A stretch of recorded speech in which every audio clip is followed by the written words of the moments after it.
Hey, Bully World, this is Ron Ramos, aka Papa Pitt. I'm here to help you out with some tips for winterizing your kennels.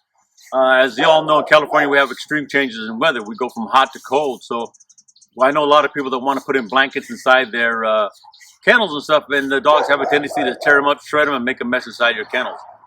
Part of what we do is we put tarps on top for the rain because we have some rain coming in, and it helps keep the kennels dry inside, and we don't have indoor kennels, so that's part of our stuff. And we like to keep a concrete floor with dirt for the kennels. That way the dogs can have both. If they want to dig, they can dig, and if they want to walk on concrete, and it helps wear down the nails as well on the concrete. So we do a half and half kennel.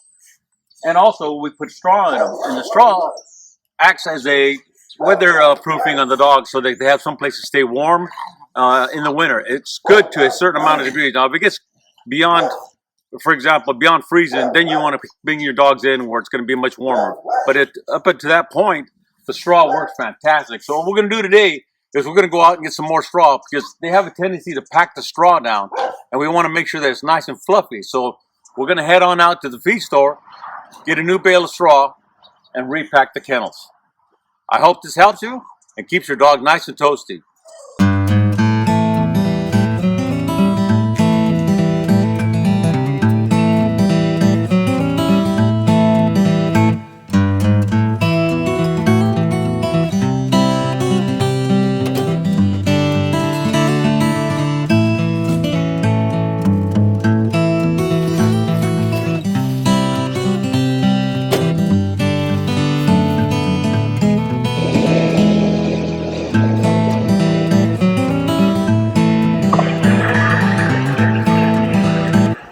When you get your straw and you cut the bindings off of it, it's going to come off from what they call flakes. And you're going to get a couple of flakes, and you're going to have the dog come out of the kennel, and you're going to repack that kennel with straw again.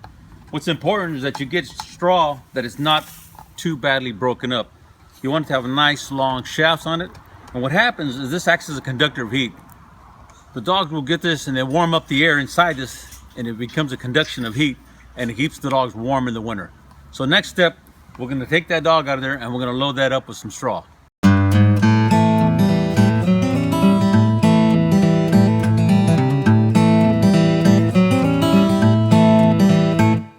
One of the things you want to do is you want to make sure that you take out all the damp straw because you don't want no mold or mildew forming because it's bad for the dogs altogether. You'll get into some type of respiratory or they start growing a fungus on their skin. So we want to make sure that the straw that is in the house remains dry.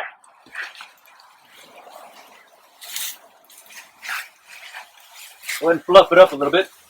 Stuff it in.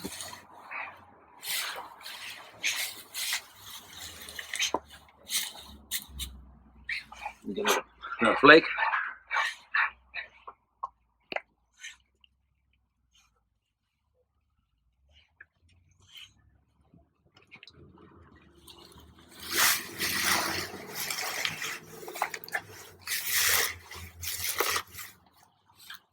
Now the dog will come back in here and repack it again. We probably do this probably 4 times throughout the winter. As you can see, we've packed the straw in there pretty dense and they're pretty heavy in there, right? The other thing we make sure that we keep our dogs on a platform, these pallets and stuff, is to keep them away from the cold earth and the dampness in the ground. So this is what part of that is. The other thing we do is we add extra feed to the animals. We feed them a little bit more in the winter so they can have that extra layer of fat on them to help them fight off some of that cold. So these are all little preventative matters for your dogs to keep them nice and warm during the winter. Summertime, we take weight off because the heat can be detrimental for the heat of the health of the dogs.